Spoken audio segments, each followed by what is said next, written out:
Salmo 145, 3 diz: grande é o Senhor e digno de ser louvado. A sua grandeza não tem limites. E uma geração contará a outra geração a grandiosidade dos seus feitos, e eles anunciarão os seus atos poderosos. Primeira chave que eu quero compartilhar sobre grandeza é que é a intolerância com o seu presente que vai construir o seu futuro. Porque você é responsável por tudo aquilo que você permite. Você é responsável por tudo aquilo que você tolera.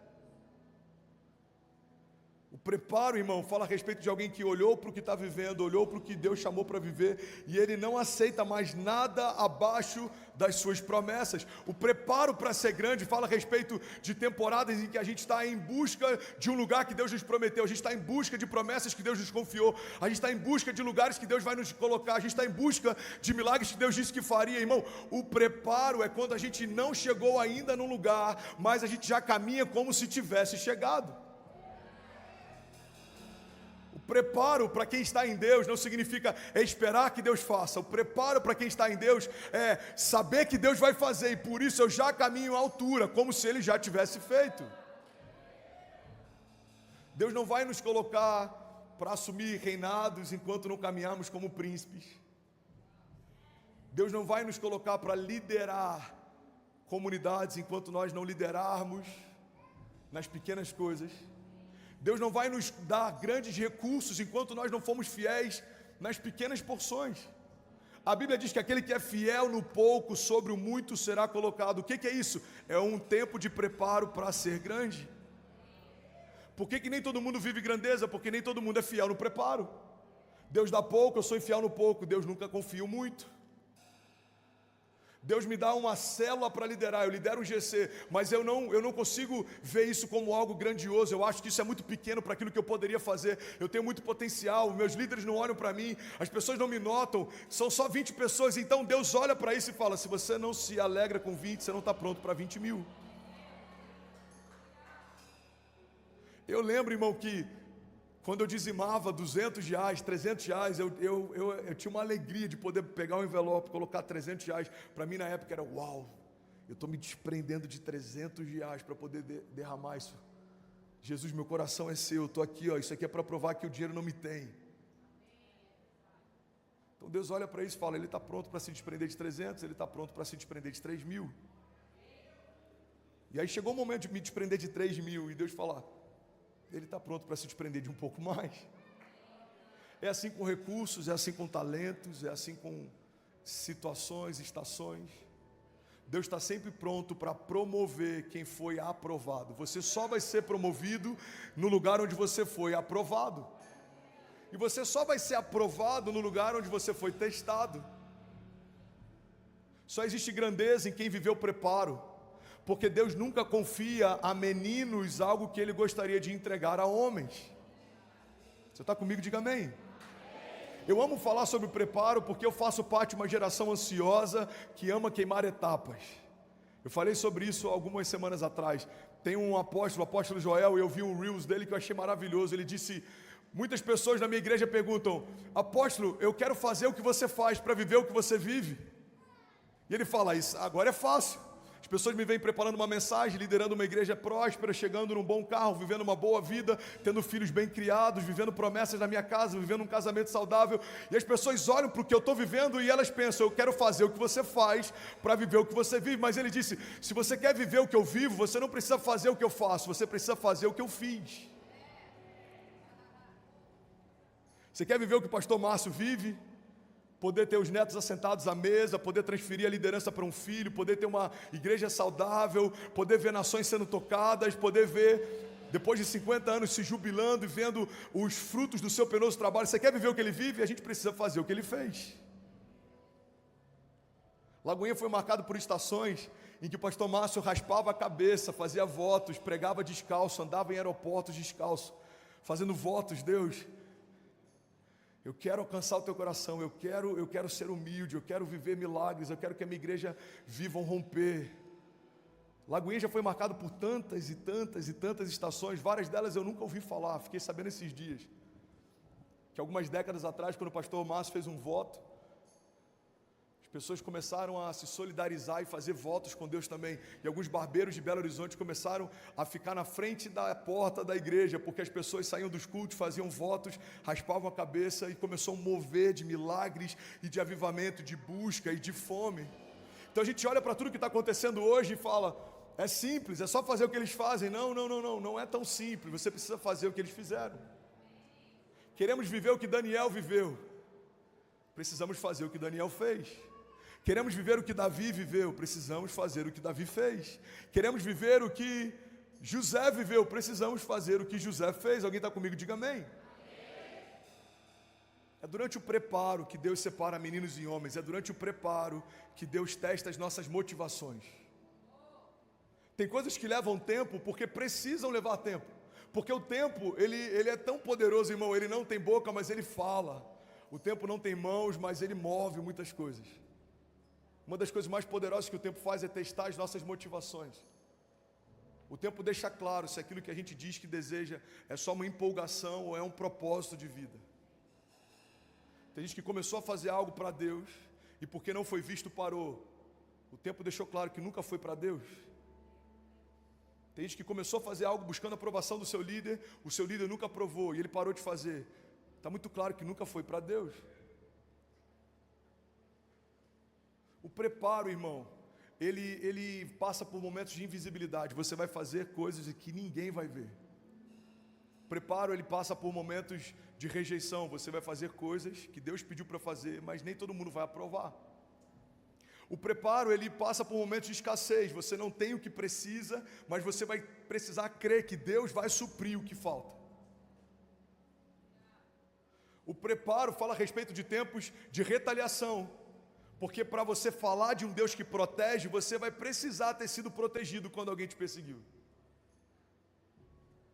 O preparo vai te levar a lugares em que a sua alma vai desejar ficar ansiosa.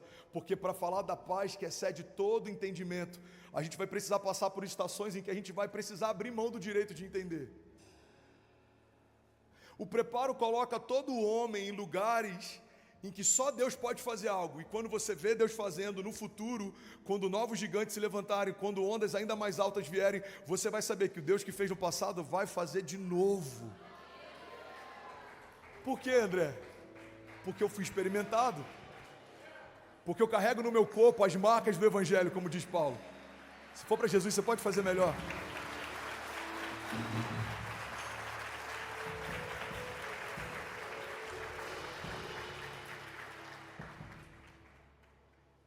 Homens experimentados recebem de Deus grandes desafios.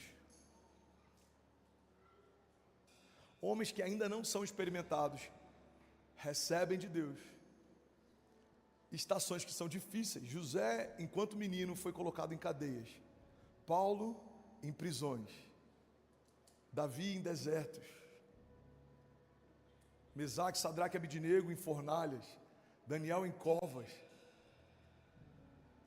Para alguns de nós, olhar para isso é pensar que Deus se esqueceu de nós, mas para aqueles homens, para eles estava muito claro, isso é só um preparo de Deus para uma nova estação que Ele vai me colocar.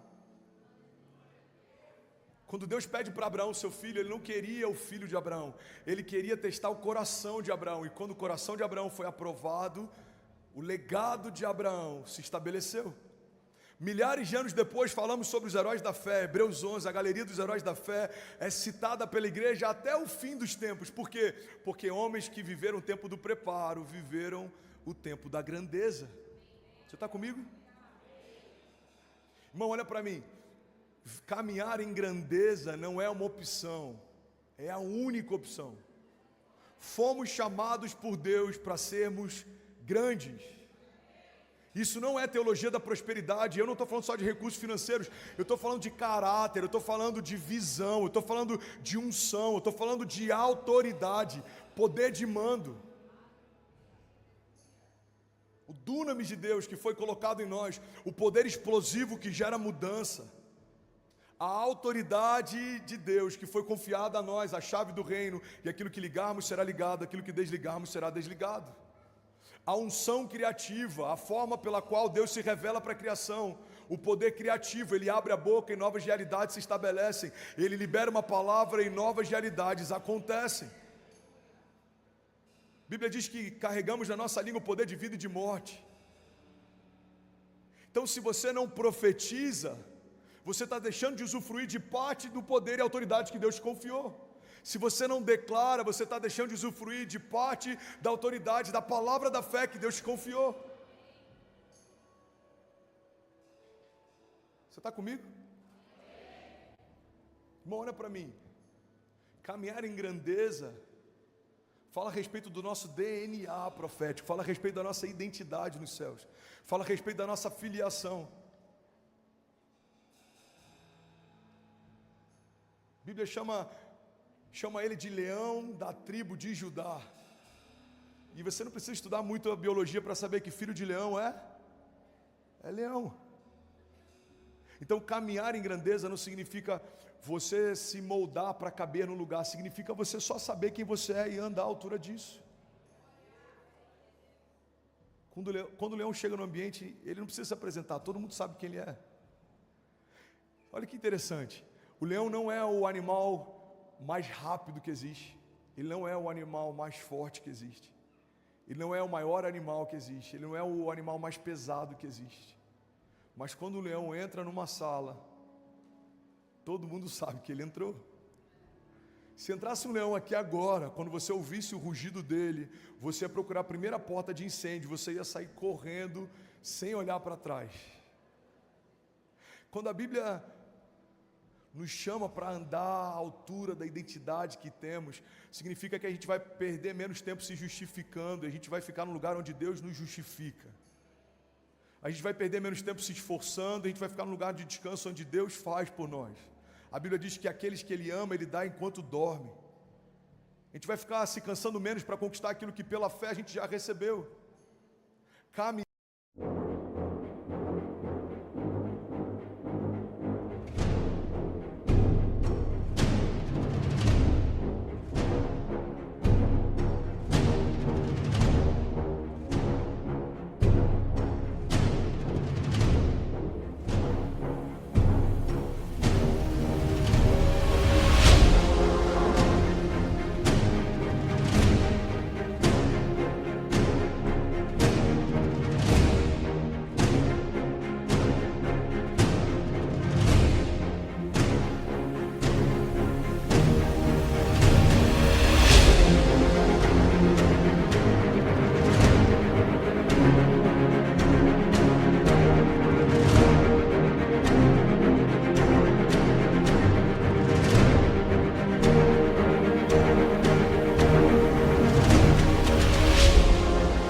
Em grandeza, irmão, faz parte da nossa identidade. E aí, tudo bem? Você acabou agora de assistir um vídeo. Se você ainda não está inscrito, já se inscreve também no nosso canal, ativa esse sininho aqui embaixo de notificação e toda vez que eu fizer uma live ou estiver transmitindo uma mensagem ao vivo, você vai ser um dos primeiros a saber. Mas eu deixei mais 2 indicações aqui que eu espero que façam muito sentido para você. Então...